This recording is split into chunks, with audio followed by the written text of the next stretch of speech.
بسم الله الرحمن الرحيم. السلام عليكم ورحمة الله وبركاته. إن الحمد لله نحمده ونستعينه ونستهديه ونعوذ بالله من شرور أنفسنا وسيئات أعمالنا. من يهده الله فلا مضل له ومن يضلله فلا هادي له. فأشهد أن لا إله إلا الله وحده لا شريك له وأشهد أن محمدا عبده ورسوله لا نبي بعده. فقال ربنا تبارك وتعالى في القرآن الكريم: يا أيها الذين آمنوا اتقوا الله حق تقاته ولا تموتن إلا وأنتم مسلمون.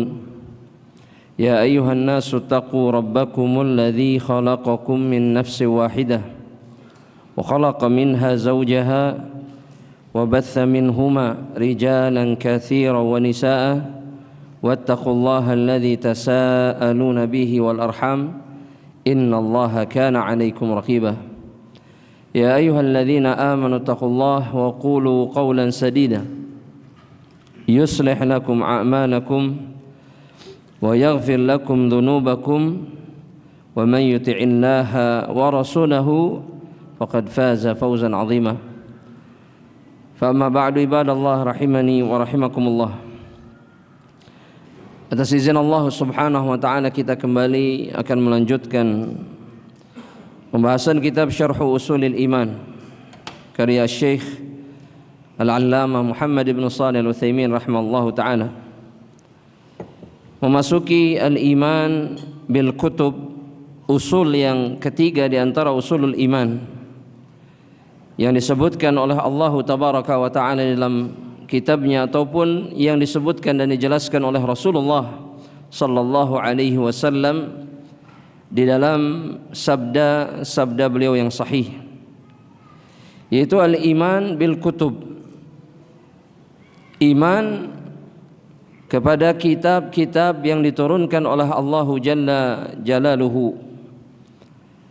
Asy-Syaikh mengatakan al-kutub jam'u kitab.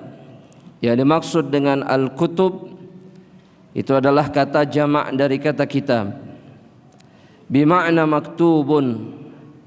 Makna dari kata kitab adalah sesuatu yang tertulis di atasnya tulisan atau maktub. Wal muradu biha huna, dan yang dimaksud dengan kitab-kitab di dalam usulul iman, di dalam pokok keimanan seorang mukmin kepada Allah Subhanahu wa taala atau imannya secara keseluruhan, wal muradu biha huna al-kutubul lati anzalaha ta'ala ala rusulihi rahmatan lil khalq, yaitu kitab-kitab yang diturunkan oleh Allah Subhanahu wa taala kepada rasul atau utusan-utusan Allah Subhanahu wa taala. Dan diturunkannya kitab-kitab ini, kata Syekh, rahmatan lil khalqi. Tujuannya adalah sebagai kasih sayang Allah Subhanahu wa taala kepada makhluk-makhluk Allah, sehingga mereka memiliki pedoman, mereka tahu jalan kebenaran, dan mereka bisa menyelamatkan diri mereka di dunia dan juga kelak di akhirat dengan apa yang diturunkan oleh Allah Subhanahu wa taala. Kemudian yang kedua, kata Syekh, hidayatan lahum. Kitab-kitab ini diturunkan oleh Allah kepada hamba-hambanya melalui jalan para rasul. Itu adalah sebagai petunjuk bagi mereka, hidayah. Karena Allah Subhanahu wa taala, di antara tujuan Allah menurunkan kitab-kitab tersebut kepada para rasul adalah sebagai huda, sebagai petunjuk yang menunjukkan jalan yang mengantarkan mereka masuk ke dalam surga Allah Subhanahu wa ta'ala. Liyasilu biha ila sa'adatihim fid dunya wal akhirah. Agar setiap hamba Allah bisa sampai kepada kebahagiaan mereka, keadaan di mana mereka berbahagia di dunia dan kelak ketika mereka berada di akhirat. Dan kebahagiaan di akhirat adalah kebahagiaan yang sebenarnya bagi orang-orang yang beriman kepada Allah Subhanahu wa ta'ala. Al-Imam atau Syekhul Islam Al-Imam Ibn Taimiyah Abdul Salam Abdul Halim Al-Harrani rahimahullah ta'ala, beliau mengatakan di dalam salah satu perkataannya bahwa beriman kepada kitab-kitab Allah Subhanahu wa ta'ala itu adalah perkara yang wajib, dan jika seseorang kemudian mengkufuri, tidak percaya, tidak mengimani salah satu di antara kitab-kitab tersebut, maka kata beliau fahuwa au kana kafirun, maka orang-orang yang seperti ini dihukumi kafir, tidak beriman kepada Allah Subhanahu wa ta'ala. Sehingga Allah menyebutnya dengan kutub di dalam Al-Quran, sehingga Rasulullah SAW menyebutnya juga dengan kutub di dalam hadis. Bukan hanya Al-Quran yang wajib diimani, tapi juga kitab-kitab sebelum Al-Quran.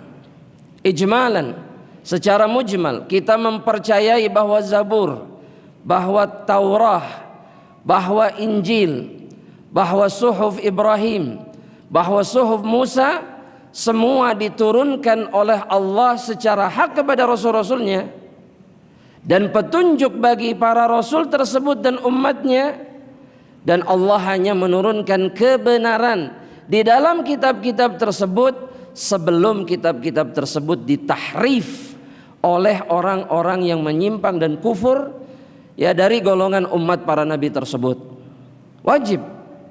Jika antum percaya kepada Al-Quran namun antum tidak percaya kepada kitab yang lain yang sudah diturunkan oleh Allah, maka tidak ada iman bagi orang yang seperti ini. Beliau mengatakan, "Lau amana bi jami'il kutubi." Syekhul Islam dalam Majmu' Fatwanya mengatakan, kalau seseorang beriman bi jami'il kutubi, dengan seluruh kitab, tapi kafara bi wahidah, namun kemudian dia tidak mengimani satu di antara kitab-kitab tersebut, kana kafiran hatta yu'mina bidzalikal kitab. Dia dihukumi tidak beriman sampai dia mengimani kitab tersebut. Pertanyaannya sekarang jemaah rahmatillah Allah, ada berapa jumlah kitab yang diturunkan oleh Allah Subhanahu wa ta'ala yang dikabarkan kepada kita? Hitung. Ada 5, sebutkan. Zabur, Injil, Taurah, terus Suhuf bukan kitab. Kitab atau bukan kitab? Jemaah. Kitab bukan. Antum bilang bukan? Hah? Suhuf. Terjadi khilaf. Kitab dulu yang disebut kitab, Zabur, Taurat, Injil, Quran. Yang kitab yang bukan hanya sekedar lembaran itu ada 4. Tapi kemudian yang suhuf hanya beberapa lembar saja dari firman-firman Allah Subhanahu wa ta'ala. Itu ada suhuf dan suhuf Musa. Apa dalilnya? Surat Al-A'la ayat terakhir, sudah, cepat. Apa bunyinya? Suhuf Ibrahim wa Musa. Tapi ada satu riwayat yang menyebutkan jemaah rahmatillah Allah bahwa jumlah kitab-kitab Allah itu ada 104 yang Allah turunkan. Ada berapa? Tulis. 104.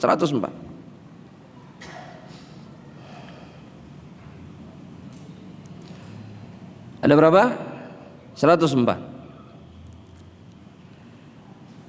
Ada berapa? 104. Di antaranya Al-Quran, Injil, Zabur, Taurat, Injil, Al-Quran. 100 yang lainnya tidak diketahui namanya, tidak dikabarkan kepada kita. Tulis dulu ini tulis. Kemudian ada 50 suhuf yang diturunkan kepada Nabi Syith. Nabi siapa? Syith. Kemudian ada 30 suhuf yang diturunkan kepada Nabi Idris.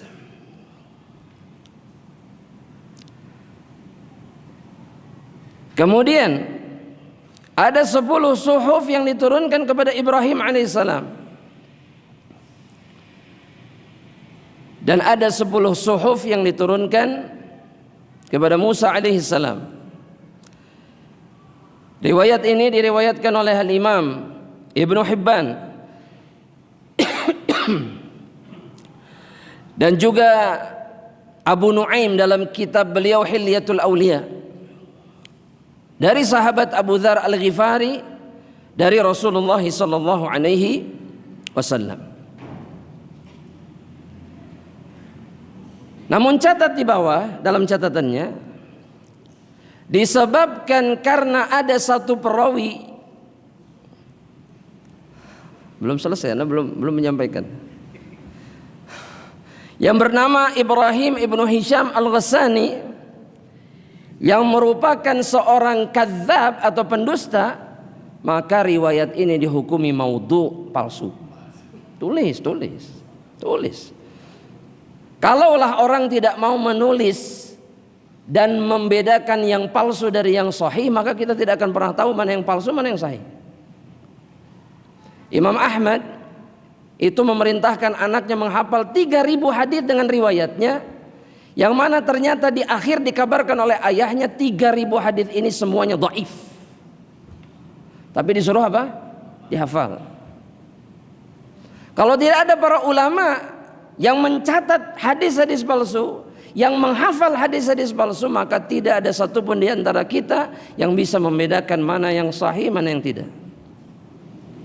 Jadi kalau antum dengar di kemudian hari, maka hadis ini bukan dhaif, palsu. Hadis ini palsu. Yang sahih hanya 4 kitab dan kemudian suhuf Ibrahim dan suhuf Musa. Dan kita wajib mengimani semua kitab dan suhuf tersebut. Apa dalilnya kita wajib mengimani semuanya? Jamaah rahmatillah Allah subhanahu wa ta'ala. Apa dalilnya?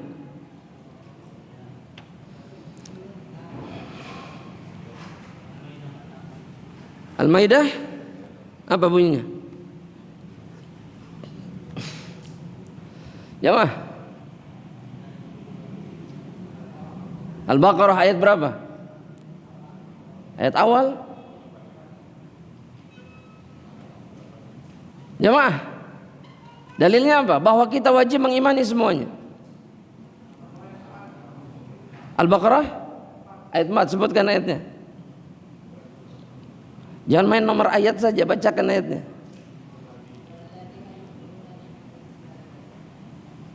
Bima unzila ilaika wa ma unzila min qablik.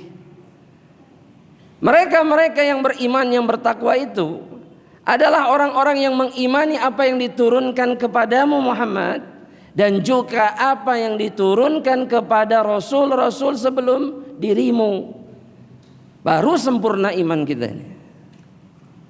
Begitu juga Allah subhanahu wa ta'ala dalam surat An-Nisa ayat yang ke-136. Tulis An-Nisa ayat ke-136. Ketika Allah subhanahu wa ta'ala mengatakan, ya ayyuhalladzina amanu aminu billah. Wahai orang-orang yang beriman, berimanlah kepada Allah wa rasulihi wal kitab alladzi nazzala ala rasulihi, dan juga beriman kepada kitab yang diturunkan oleh Allah kepada Rasulnya Muhammad sallallahu alaihi wasallam, wal kitabil ladzi anzala min qabl, dan kitab-kitab yang diturunkan sebelumnya oleh Allah subhanahu wa ta'ala. Dan kemudian Allah mengatakan apa setelahnya? Apa jamaah? Apa kata Allah setelahnya? Wa may yakfur billah, barang siapa yang kufur kepada Allah, terus wa malaikatihi, terus wa kutubihi, kitab-kitab yang diturunkan oleh Allah termasuk kepada Nabi Muhammad SAW dan juga nabi-nabi sebelumnya, rasul-rasul sebelumnya. Barang siapa yang kufur kepada kitab-kitab ini dan kemudian juga rusulihi wal yaumil akhir, rasul-rasulnya dan hari akhir, apa kata Allah? Faqad dhalla dhalalan ba'ida, maka dia telah tersesat dengan kesesatan yang jauh. Sehingga kita wajib mengimani semuanya. Pertanyaannya pasti begini, tapi kan kitab-kitab yang ada sudah muharrafah, sudah ditabdil, sudah dirubah, sudah ditahrif. Apakah kita tetap mengimaninya sebagaimana kita mengimani Al-Quran? Apa jawabannya? Jawab jemaah. Mengimani keberadaannya tapi tidak isinya. Terus gimana? Yang sekarang. Berarti iman yang dimaksud yang seperti apa? Kepada kutub. Pernah diturunkan kepada Daud, kepada Musa, kepada Isa, yang diturunkan kepada mereka kita imani, benar adanya, mengajak kepada tauhid. Tapi ada yang ada sekarang kita diharamkan untuk meyakininya sebagai kebenaran. Kenapa? Karena sudah dirubah. Makanya Rasul marah kepada siapa? Umar. Dan apa alasan Rasul marah kepada Umar?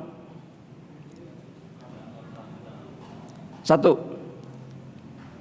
bahwa kata Nabi, innama ji'tu, sesungguhnya aku datang kepada kalian ini ala masalil bayda, membawa jalan yang putih, bersih, terang benderang. Rasul membawa Al-Quran yang menunjukkan jalan itu. Satu. Yang kedua, kata Nabi Muhammad SAW, Nabi khawatir kita membenarkan kebatilan yang ada di dalam kitab-kitab itu jika kita membaca kitab-kitab yang sudah muharraf itu. Makanya Nabi larang Umar, ada perkara yang batil kalian benarkan, atau ada perkara yang benar kemudian kalian dustakan. Itu disebutkan dalam satu hadis. Sehingga yang terbaik bahwa orang mukmin tidak perlu kemudian sibuk dengan kitab-kitab yang sudah. Makanya para ulama mengatakan haram hukumnya bagi awamul muslimin membaca kitab-kitab muharrafah. Gak boleh antum kemudian iseng baca perbandingan agama, gak boleh. Sekelas Umar saja ditahdzir oleh Nabi, dikecam oleh Rasulullah SAW. Antum seperti Umar? Jemaah, ada seujung kukunya? Ya. Lantas bagaimana bisa kita meyakini bahwa kita aman ketika membaca kitab-kitab itu? Gak boleh. Jelas? Jelas? Baik. Karena ada sebagian orang tuh karena suka baca semua dibaca. Betul tidak jemaah? Betul? Termasuk kitab-kitab orang? Ya.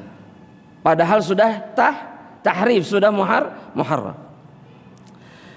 Dan ini perlu kita fahami bersama-sama sebelum kita melanjutkan pembahasan kita, bahwa iman kepada kitab ini bukan hanya kepada Al-Quran. Yang mengingkari salah satunya mujmalan, secara ijmal, maka dia bukan mukmin, bukan muslim. Nah, Asy-Syaikh kemudian mengatakan seperti ini jamaah dalam kitabnya.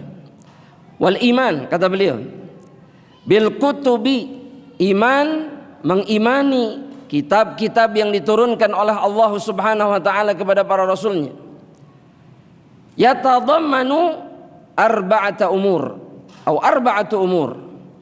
Mengandung 4 perkara. Barulah kemudian sempurna keimanan seseorang terhadap kitab-kitab Allah Subhanahu wa taala. Yang pertama,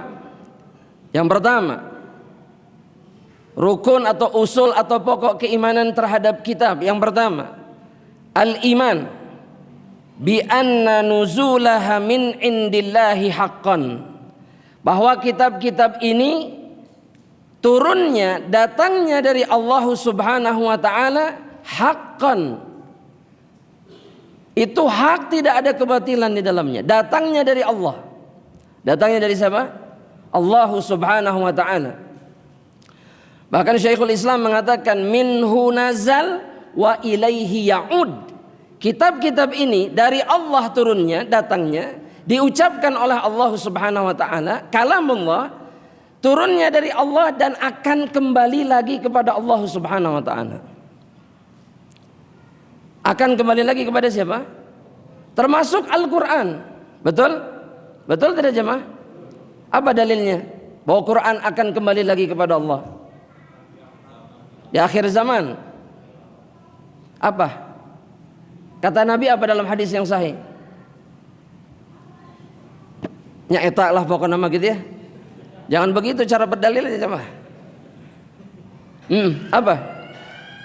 Bahwa Allah yarfa, Allah itu akan mengangkat, kata Nabi Muhammad SAW, Al-Quran, bahkan min dhahril au dhuhuril kutub, dari punggung-punggung kitab, artinya dari kertas-kertas yang termaktub di dalamnya kalamullah Subhanahu wa ta'ala. Maka nanti di akhir zaman mushaf-mushaf, ya jujur, mushaf yang ngejejer di sana itu bukan pajangan jemaah rahmatullah. Ana lihat selama kesini itu rapi seperti tidak pernah disentuh siapapun. Harusnya ditulis, bukan pajangan untuk dibaca. Iya, baca itu. Nah, nanti akan datang masa di mana kitabullah ini tidak ada tulisannya lagi, nggak ada tulisannya lagi. Wallah, dan yang merasakan ini sebagai luka dan kesedihan adalah orang-orang yang mencintai Al-Quran. Kalau jarang baca memang ya ada, nggak ada ya sama aja, nggak pernah dibaca. Jemaah, ada nggak ada nggak pernah dibaca. Ini bukan pajangan, yang di sana juga bukan pajangan. Ada nggak di sana? Ada. Bukan pajangan, baca. Ya, bukan pajangan. Jadi jangan takut ngacak-ngacak. Rapih itu bukan nggak boleh disentuh, acak-acak saja. Tapi rapikan lagi setelah diacak-acak. Baca, dibaca. Karena akan datang hari di mana tulisan itu tidak ada lagi. Tidak ada. Allah akan mengangkat. Ilaihi ya'ud, kepada Allah lah kalimat-kalimat ini akan kembali. Dan kita wajib meyakini bahwa turunnya dari Allah. Turunnya dari siapa? Al-Quran yang ada di tengah-tengah kita sekarang itu bukan hikayat dari perkataan Allah, bukan. Allah yang mengucapkannya. Dan Jibril menyampaikannya seperti ketika Allah mengucapkannya. Jelas? Syekh mengatakan kemudian wasani, yang kedua. Tadi 4, sekarang yang kedua. Asani, di antara bentuk keimanan kepada kitab, al-iman bima alimna ismahu minha bismihi.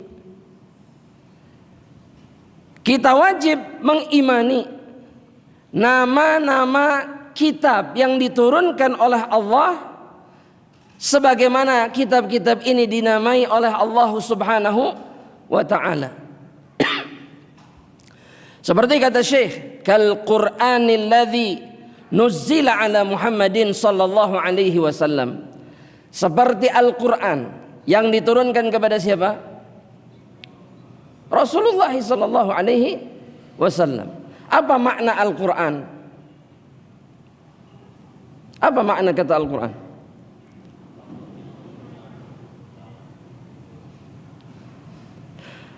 Yakin tala atau makru atau matlu? Mana yang benar? Jemaah, apa makna Al-Quran?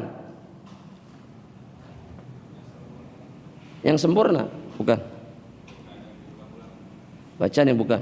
Itu sab'ul mathani. Apa lagi? Hah? Kumpulan bukan.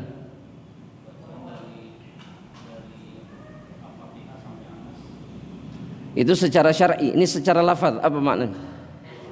Hah? Makru. Al-Quran itu artinya yang dibaca. Al-Quran itu artinya yang dibaca. Diturunkan untuk di apa jamaah? Dibaca, bukan bukan dipajang. Tapi dibaca. Dibaca. Kapan dibaca? Setiap saat. Jelas? Jelas. Anda berharap ke sini lagi sudah acak-acakan itu. Sudah dibaca, sudah urutannya enggak sesuai. Mudah-mudahan amin insyaallah taala. Kemudian kata Syekh rahimahullah taala, wat Taurah. Seperti Taurah, wat Taurati allati unzilat ala Musa, seperti Taurat yang diturunkan kepada Musa alaihi salam. Wal Injil, seperti Injil yang diturunkan kepada siapa? Unzilat ala Isa alaihi salam. Waz Zabur, dan juga Zabur alladzi utiyahu Daud, yang diberikan kepada Daud alaihi salam. Wa amma ma lam na'lamu ismahu fanu'minu bihi ijmalan. Adapun yang kita tidak ketahui nama-namanya, maka kita imani secara mujmal bahwa Allah menurunkan kitab kepada sebagian nabinya yang lain, namun Allah tidak pernah mengabarkan apa namanya. Itu wajib diimani. Itu yang kedua. Kemudian yang ketiga kata Syekh, tasdiqu ma sahha min akhbariha, membenarkan kabar-kabar yang sahih yang datang di dalam kitab-kitab tersebut. Ka akhbaril Quran, seperti kabar-kabar di dalam Al-Quran. Saya mau tanya, kabar-kabar di dalam Al-Quran itu semuanya sahih atau tidak? Ada yang salah atau tidak? Sempurna atau tidak? Baik, sepakat. Ini iman kepada Al-Quran. Kemudian kata Syekh, wa akhbaru ma lam yubaddal au yuharraf minal kutubis sabiqah, atau kabar-kabar yang belum dirubah, yang belum ditahrif, diganti dari kitab-kitab sebelumnya, maka kabar-kabar itu wajib dan dibenarkan kalau kitabnya belum dirubah. Sehingga bukan sesuatu yang aneh jika dari kitab-kitab yang muharraf ini ada kabar-kabar yang berkesesuaian dengan apa? Al-Quran. Karena Al-Quran itu menyempurnakan kitab-kitab sebelum. Tapi Allah juga mengatakan apa? Muhaiminan alaih. Allah jadikan Al-Quran sebagai muhaimin. Apa itu artinya muhaimin?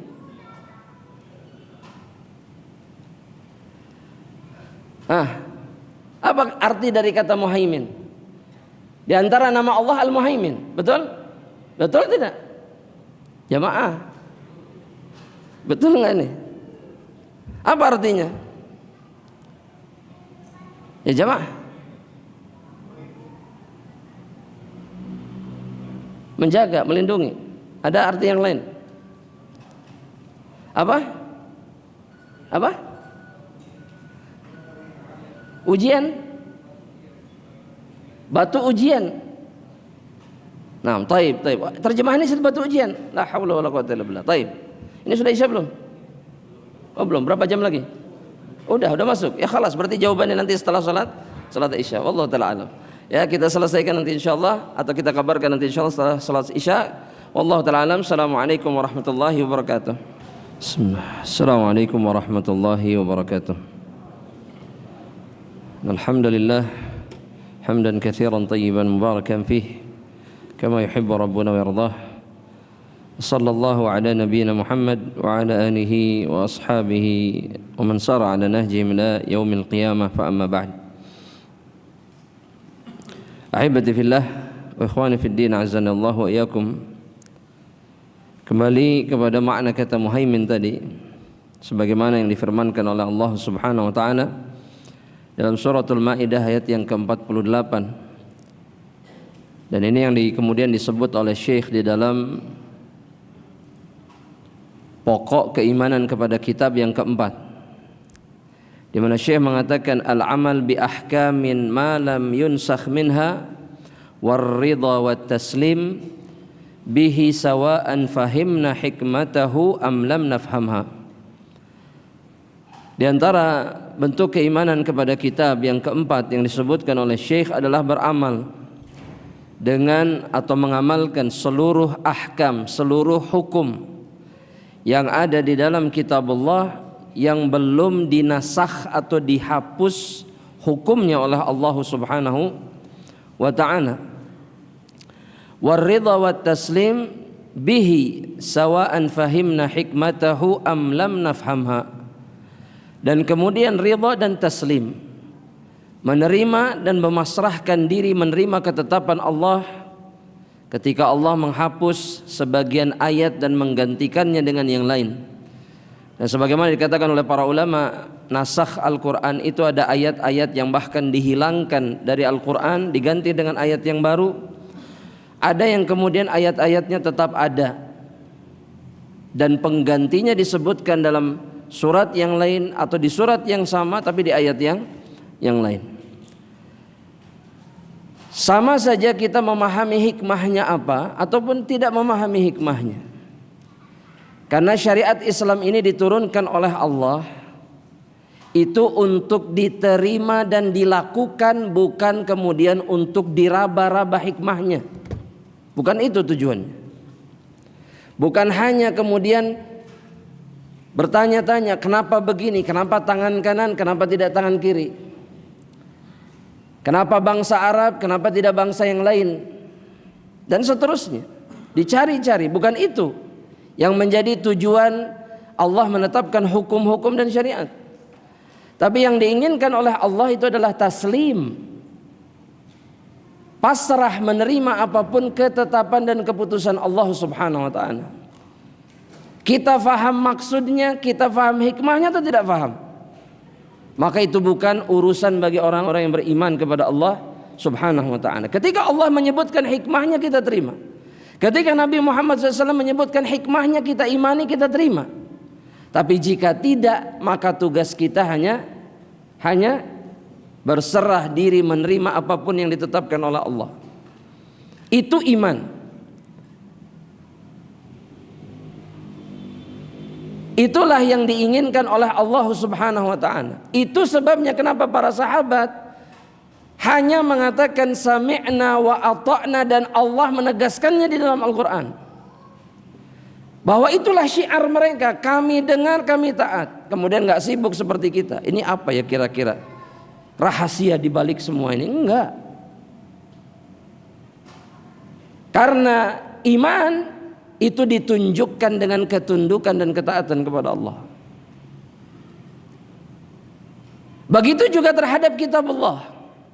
Apa yang ada di dalam kitabullah, apa yang datang di dalam kitabullah, amanna bihi kullun min indi rabbina. Kami beriman semua datangnya dari Allah.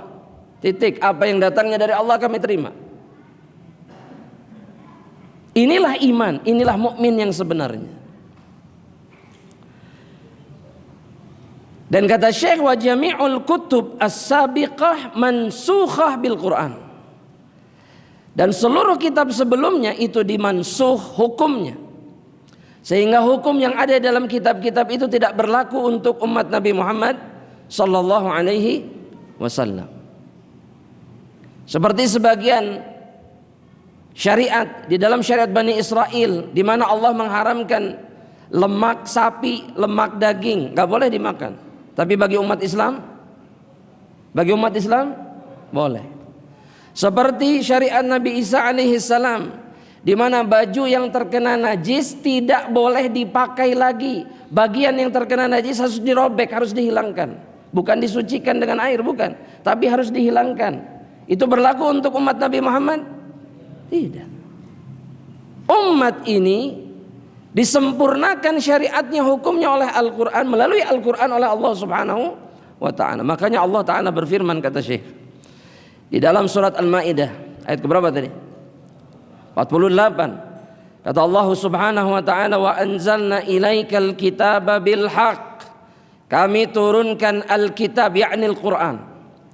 kepada dirimu wahai Muhammad bil haq, dengan kebenaran, benar adanya, isinya benar, datangnya dari yang maha benar, yaitu Allah subhanahu wa ta'ala. Apa kata Allah? Musaddiqan lima baina yadayhi minal kitab wa muhaiminan alaihi. Membenarkan inti kebenaran yang Allah sampaikan dalam kitab-kitab sebelumnya, itu tauhid, yaitu tauhidullah, itu inti dari semua kitab. Dan kemudian kata Allah muhaiminan alaih, menjadi muhaimin. Kembali Anda tanyakan lagi, apa makna muhaimin? Di antara makna muhaimin itu seseorang yang menguasai sesuatu dan kemudian jadi penentunya. Itu makna muhaimin. Allah itu al-muhaimin karena hanya Allah yang menguasai segalanya dan Allah yang jadi penentunya. Gak ada yang bisa ikut campur dalam perkara ini kecuali siapa? Hanya Allahu Jalla Jalaluhu. Gak bisa. Yang lain gak bisa. Yang jadi hakim, yang jadi penentu hanya Allah. Makanya Syekh mengatakan yang dimaksud dengan muhaimin ay hakiman alaihi. Al-Quran jadi penghukum bagi kitab-kitab sebelumnya. Yang ada dalam kitab sebelumnya tapi tidak ada dalam Al-Quran, maka mana yang kita ikuti? Al-Quran. Kita kembalikan semuanya kepada kitab Allah.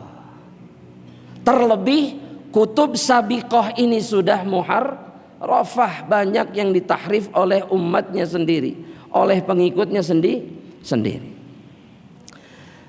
Maka kata Syekh, wa ala hadza, berdasarkan ini, fala yajuzul amalu bi ayyi hukmin min ahkamil kutubis sabiqah. Tidak halal, tidak boleh mengamalkan hukum apapun yang ada dalam kitab-kitab sebelumnya. Hukum yang kita jalankan hukum yang ada di mana? Boleh nggak kita mengkompilasi, kita ambil sedikit dari sana, sedikit dari sini? Boleh tidak? Mencampur adukkan, boleh tidak?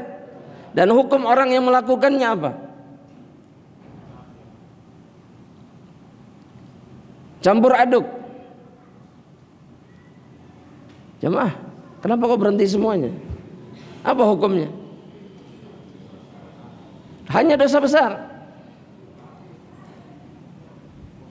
Ketika kita mencampurkan Quran dengan yang lainnya, artinya kita tidak mengimani Al-Quran 100 kekufuran ini jemaah.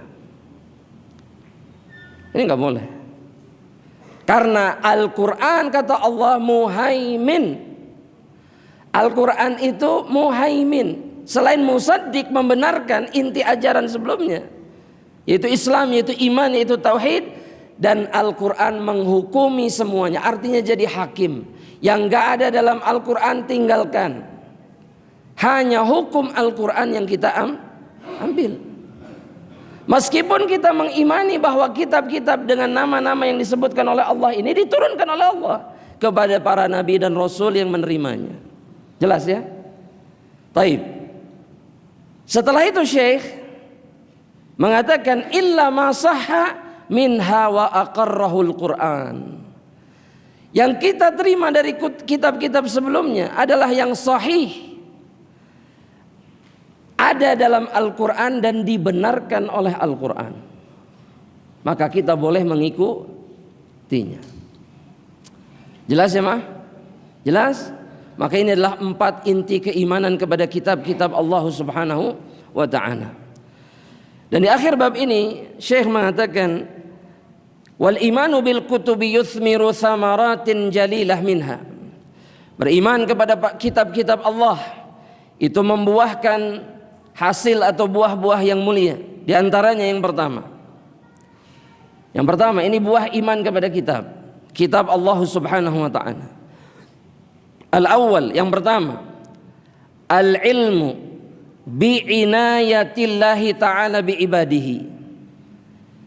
Keimanan kepada kitab-kitab ini itu membuat kita tahu, membuat kita berilmu bahwa kitab-kitab ini diturunkan oleh Allah inayah sebagai penjagaan Allah bagi hamba-hambanya.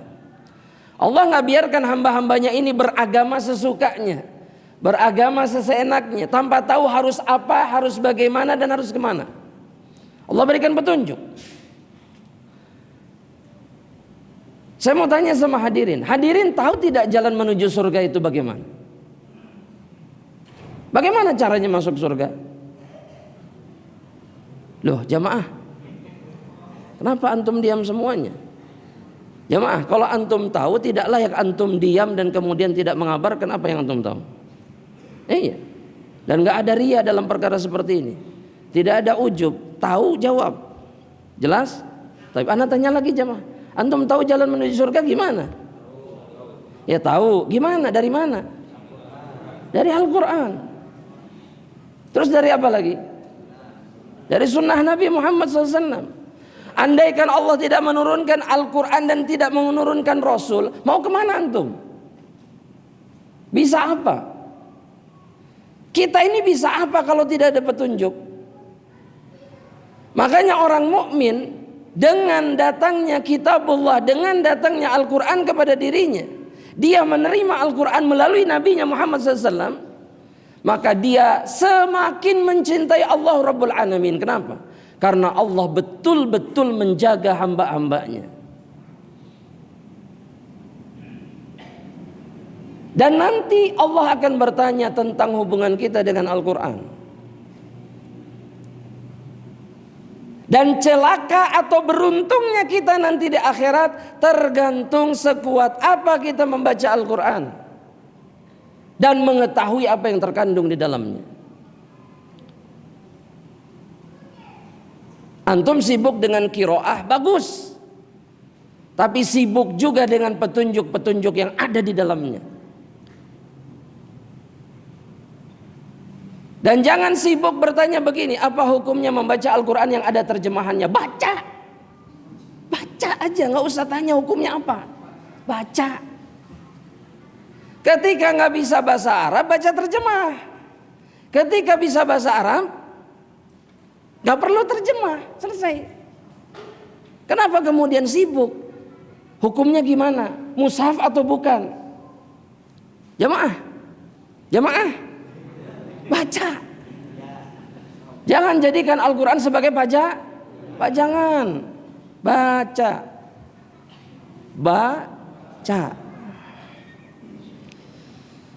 Kata Syekh, Allah ini memberikan penjagaan kepada hamba-hambanya. Haitsu anzala li kulli qaumin kitaban yahdihim bihi. Allah kirimkan kitab yang menjadi petunjuk bagi mereka kepada jalan-jalan menuju Allah Subhanahu wa taala. Dikasih manual booknya, waduh bahasa Inggris, kitab petunjuknya. Beli kendaraan saja dibaca kitab petunjuknya, beli HP saja dibaca kitab petunjuknya. Ini kitab petunjuk yang menunjukkan jalan surga kepada kita dan menjauhkan kita dari neraka Allah Subhanahu wa taala.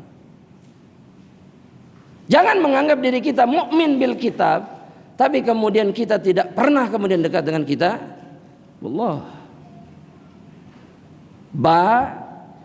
La haula wala quwata illa billah. Saya bukan mencela loh, bilang la haula wala quwata illa billah itu adalah kita menyandarkan kekuatan kita, daya upaya kita kepada siapa? Kepada Allah. Jadi jangan kalau la haula wala quwata. Emang salah mengatakan la haula wala quwata illa billah? Tidak. Ya. Hanya Allah yang menjadi sumber kekuatan kita. Kalau merasa sulit, minta tolong sama Allah. Kita bisa melakukannya dengan bantuan Allah Subhanahu wa taala. Yang kedua, kata Syekh Ats-Tsani, al-ilmu bi hikmatillahi ta'ala fi syar'ihi haitsu syarra'a li kulli qaumin ma yunasibu ahwalahum. Kemudian dengan mengimani kitab-kitab ini, kita mengetahui, kita punya ilmu bahwa ada hikmah yang terkandung dalam syariat Allah Subhanahu wa taala. Bahwa Allah itu mengirimkan, menetapkan syariat yang berbeda-beda untuk setiap kaum sesuai dengan keadaan mereka. Itu yang diisyaratkan oleh Allah Subhanahu wa taala. Di dalam surat apa? Ayat berapa? Apa bunyinya? Yang keras. Likullin ja'alna, bagi setiap umat, ja'alna, kami jadikan, minkum syir'atan wa minhaja. Kami jadikan bagi setiap umat, bagi setiap dari kalian, wahai umat-umat manusia, umat para nabi dan rasul, kami jadikan adanya syariat, adanya jalan beragama yang berbeda-beda. Jadi jangan pernah kemudian menggabung-gabungkan syariat seperti yang dilakukan sebagian orang. Syariat Islam digabungkan dengan syariat nabi-nabi sebelumnya, umat-umat sebelumnya. Gak bisa. Karena setiap dari umat ini diberikan syariat yang berbeda sesuai keadaan. Seperti orang Yahudi, kalau mereka bertobat caranya gimana? Bunuh diri. Coba antum tobat bunuh diri nggak? Jemaah. Kalau sebagian kaum muslimin mengadopsi syariat orang-orang Yahudi alaihim laknatullah, harusnya adopsi juga itu cara bertobatnya orang-orang Yahudi. Kenapa dipilih yang enak-enaknya saja? Jemaah, kenapa? Hawa nafsu. Tapi dengan hawa nafsu yang menyimpang itu, ketika mereka mencampurkan syariat-syariat yang berbeda, mereka menggugurkan iman mereka sebagai seorang mukmin. Bahaya ini. Ya, makanya jangan. Karena bagi setiap umat ada syariatnya, ada cara beragama yang berbeda. Kalau umat Islam taubatnya gimana? Ya tobat aja tuh gimana? Itu gak menjelaskan apa-apa. Tobat aja, ya gimana tobatnya? Menyesal. Apalagi menyesal, berjanji tidak mengulangi, terus meninggalkan dosanya. Terus kalau ada dosa sama orang apa? Minta hampura, minta dihalalkan. Sudah tahu, tapi jarang diamalkan semuanya. Orang Yahudi suruh bunuh diri. Faqtulu anfusakum, bunuh diri kalian. Sesuai dengan keadaan mereka. Manusia-manusia seperti mereka dalam sejarah itu diberikan syariat-syariat keras kepada mereka. Para pembangkang, para penipu, para pembunuh nabi. Mereka itu pembunuh para nabi dan rasul. Jangankan anak-anak dan perempuan, para nabi dan rasul saja mereka habisi. Alaihim laknatullah. Allah melaknat mereka insyaallah. Iya. Dan orang yang beriman itu betul-betul akan menyadari ini, dan kemudian mereka betul-betul bergantung hanya kepada Allah Subhanahu wa taala. Dan yang terakhir jamaah rahmatillah, yang terakhir, buah dari keimanan kepada kitab itu adalah syukru ni'matillahi fi dzalik. Bersyukur kepada Allah atas kenikmatan yang diberikan oleh Allah berupa apa? Diturunkannya kitab kepada orang-orang yang beriman ini. Coba kalau tidak ada Al-Quran, maka kita tidak ada ubahnya seperti bahaim. Bahaim itu hewan-hewan ternak.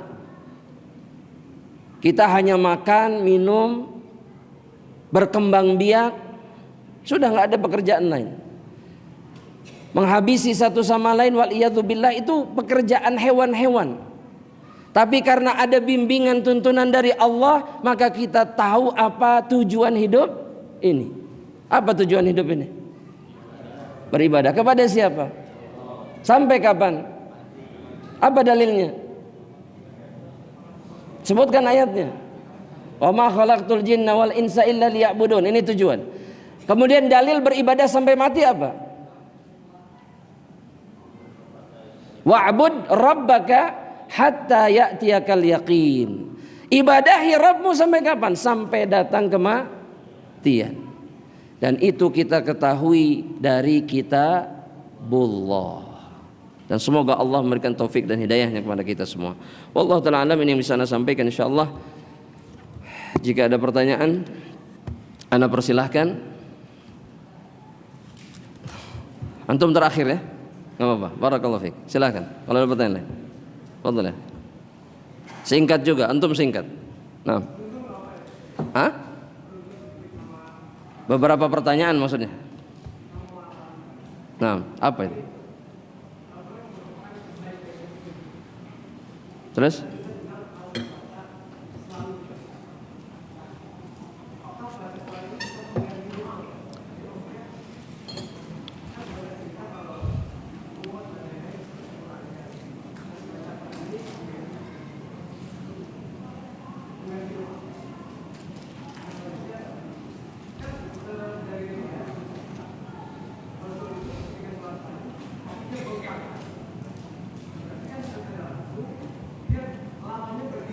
Iya.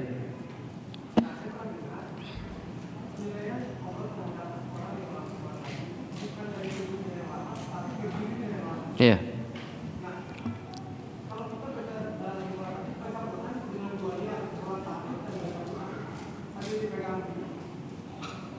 Udah, itu saja pertanyaannya. Baik.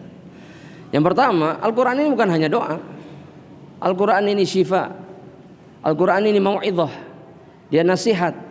Al-Quran ini huda. Al-Quran ini petunjuk. Al-Quran ini adalah kebaikan semuanya.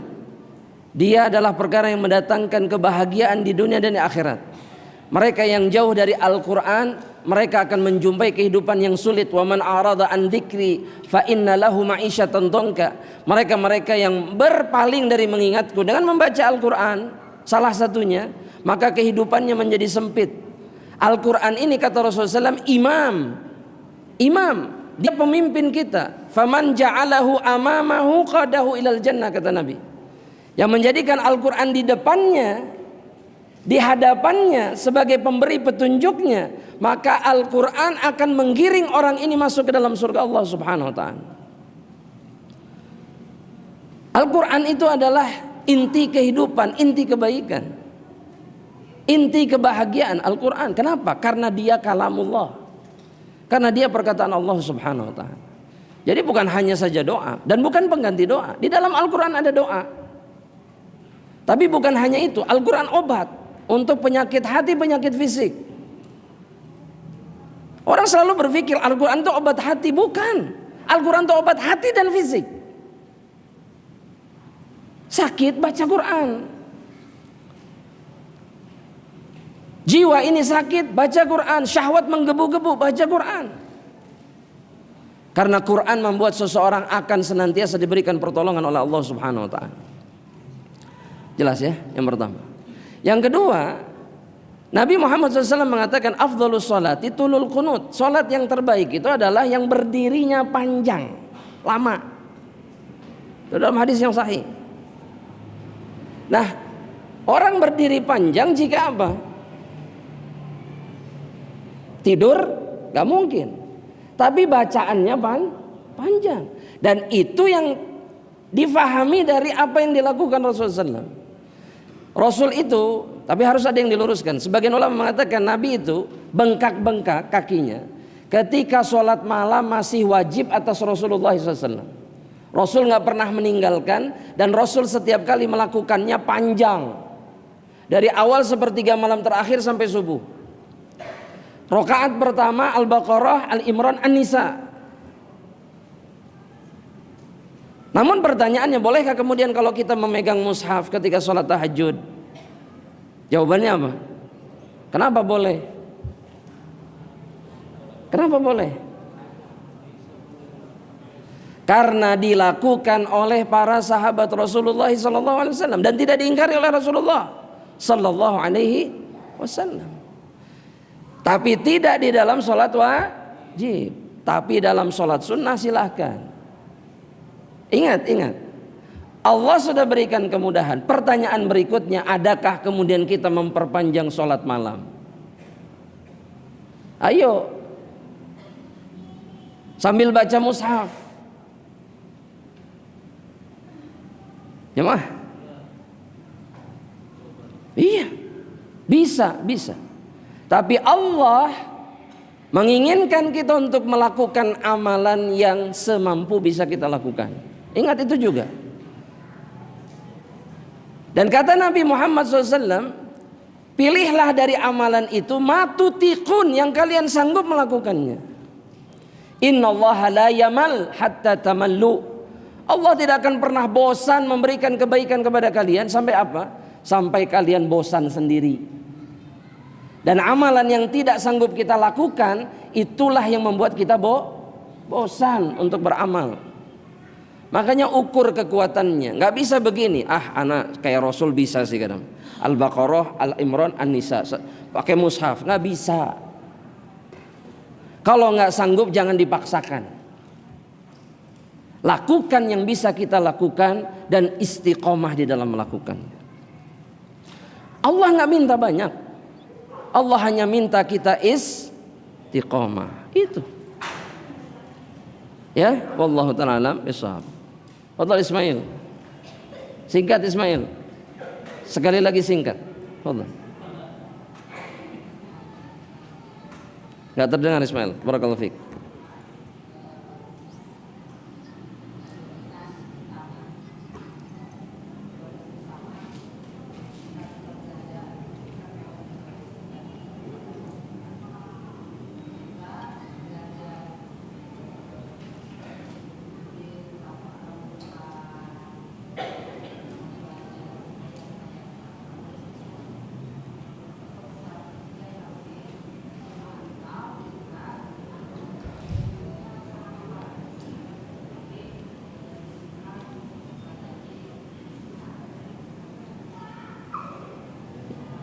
Apa pertanyaannya?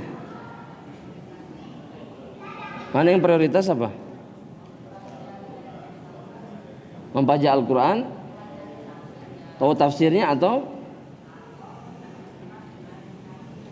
disibukkan dengan hadis? Nah, tidak ada khilaf di antara para ulama bahwa yang paling utama adalah Al-Quran. Dan mereka mengawali perjalanan ilmiah mereka dengan kitabullah. Karena Al-Quran kalamullah, dan kalamullah di atas kalam manapun siapapun. Meskipun hadis-hadis Nabi itu juga wahyu dari Allah, tapi Al-Quran kalamullah, minhu kharaj wa ilaihi ya'ud. Dari Allah keluar kalimat-kalimat ini dan kepada Allah akan kembali. Sehingga tidak ada khilaf dalam kutub para ulama, dalam sirah para ulama, tidak ada khilaf bahwa diawali dengan Al-Quran. Qiraatan, tadabburan, tafsiran wa amalan. Qiraah, tadabbur, mempelajari tafsirnya dan kemudian mengamalkannya. Itu dulu. Ini kunci kebaikannya. Baru dilanjutkan dengan perkara yang lain. Dan bahkan Imam Syafi'i mengatakan, kullul ulumi siwal Quran masyghalah. Setiap ilmu selain Al-Quran itu masyghalah, hanya akan menyibukkan seseorang dengan kesibukan yang tidak jelas. Illal fiqh, setelah Al-Quran fikih, wal hadith, kata Imam Syafi'i. Kemudian setelah itu hadith. Wa ma siwa dzaka wasawisu syayatin, kata Imam Syafi'i. Selain tiga ilmu ini, Al-Quran, fikih, hadis, beliau mengatakan waswas syaitan. Jadi maksud oleh beliau seluruh ilmu yang tidak kembali kepada ilmu-ilmu ini, itu hanya waswas syaitan. Maksudnya menjauhkan kita dari Allah, menjauhkan kita dari ketaatan kepada Allah Subhanahu wa ta'ala. Ilmu-ilmu yang apa, ilmu dunia, ilmu filsafat, ilmu kalam, ilmu ini, itu hanya akan menjauhkan kita dari Allah. Itu hukum asalnya. Makanya ilmu-ilmu dunia ini kalau nggak dibalut dengan Al-Quran, nggak dibalut dengan fikih, nggak dibalut dengan hadis, maka dia hanya akan membawa orang semakin jauh dari Allah Subhanahu wa ta'ala. Bukan nggak boleh belajar ilmu yang lain, tapi harus kembali kemana? Inti ilmu di dalam Islam ini. Ya, kalau ada yang bertanya, kan akidah yang paling penting. Emang Al-Quran isinya apa? Anda mau tanya, isinya apa Al-Quran itu? Kata Ibnul Qayyim, dari awal sampai akhir Al-Quran itu isinya tauhid. Dari awal sampai akhir gak ada pembahasan lain selain tauhid. Imma balasan ahli tauhid, imma syariatnya ahli tauhid, imma hukuman bagi para penentang tauhid, dan seterusnya. Ya, makanya mulai dengan Al-Quran. Makanya ahlul Quran itu adalah ahlullah wa khassatuhu. Mereka adalah orang-orang dekatnya Allah dan orang-orang khususnya Allah subhanahu wa ta'ala. Mulai dengan Al-Quran, baru mulai dengan yang lainnya. Wallahu ta'ala alam bishawab. Ana rasa pertanyaan Ismail sudah cukup mengakhiri perjumpaan kita di malam hari ini. Jamaah rahmatillah Allah, dan mudah-mudahan Allah memberkahi kita semuanya, ampuni dosa-dosa kita, dan memasukkan kita ke dalam jannah insyaallah. Amin. Allahumma amin. Kita tutup dengan doa kafaratul majlis. Subhanakallahumma bihamdika asyhadu an la ilaha illa anta astaghfiruka wa atubu ilaik. Assalamualaikum warahmatullahi wabarakatuh.